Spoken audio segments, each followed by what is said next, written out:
नमस्कार मित्रांनो. पारू 25 जानेवारी प्रोममध्ये अनुष्काची जे तयारी चालू असते, पण हे करत असताना ती पारूला सारखी टोमणे मारते. काही विषय वाढवायला नको म्हणून पारू घरी निघून चाललेली असते. पण आदित्यच्या लक्षात येतं, तो पारूच्या मागे पळत येतो. पारू म्हणते, आदित्य सर तुम्ही का आलात बाहेर?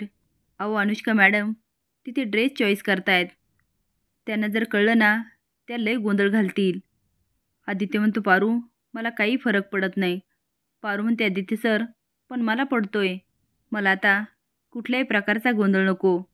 आधीच माझ्यामुळे दिव्याही नाराज झाल्या. परत जर माझ्यामुळे तुमच्या दोघांमध्ये भांडण झालं तर नको नको. त्यापेक्षा माझ्या मागे येऊ नका. तुम्ही अनुष्का मॅडमकडे जा. पारू बोलत असते. आता आदित्य तिच्या होटांवर बोट ठेवतो. आता तो पण हळवा होतो आणि पारू पण. पण हे सगळं आईला ऐकत असते आणि बघते पण. आणि म्हणते, पारू जरा आतमध्ये ये. पारू म्हणते, होय दिवी आई.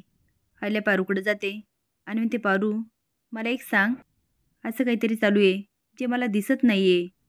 नक्की काय चालू आहे जरा सांगशील का? पारू म्हणते, तसं काहीच नाही दिवी आई. आईला म्हणते, पारू अगं तू घाबरू नको, खरंच सांग मला, कारण माझ्या हातून पुन्हा चूक नको व्हायला. म्हणून म्हणते, मला जे दिसत नाही ना ते तू मला सांग. कारण आईला आदित्यच्या डोळ्यामध्ये पारूसाठी प्रेम दिसतं. त्यामुळे ती गडबडते आणि पारूला प्रश्न करते, तुम्हाला काय वाटतं, खरंच पारू आणि आदित्यचं लग्न व्हायला हवं की नको? हे कमेंट बॉक्समध्ये नक्की सांगा. नवीन अपडेट जाण्यासाठी लाईक आणि सबस्क्राईब करा. धन्यवाद.